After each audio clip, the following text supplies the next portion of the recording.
With summer winding down, many people are already planning their fall trips. Now, see, that's peak travel time for places like the Great Smoky Mountains National Park and several others. But as Fox's Molly Hennenberg shows us, this year some of those landmarks are having trouble bringing in the crowds. Some of the country's irreplaceable treasures are national parks. But hiking path bottlenecks and scenes of packed tour buses are now less common at some historic sites. Part of the problem is how the parks are financed.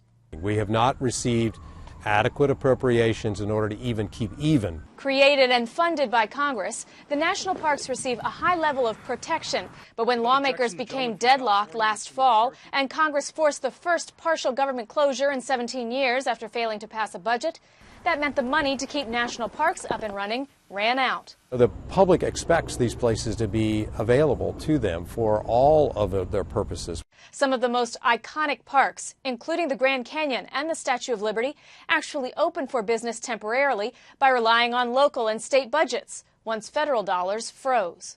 When a nation has to shut down their national parks because of funds, somebody's spending money somewhere in the wrong places. In the end, the government shutdown resulted in nearly 8 million fewer visitors to national parks and cost the parks and surrounding communities an estimated $414 million in lost visitor spending. Compound that loss of revenue in 2013 with the already sky-high repair needs that total $11 billion, and the national park system is overwhelmed. There's nothing sort of more patriotic or sort of symbolic about what America stands for than their national parks. Next quarter, the national parks will launch a centennial campaign to promote 100 years of existence.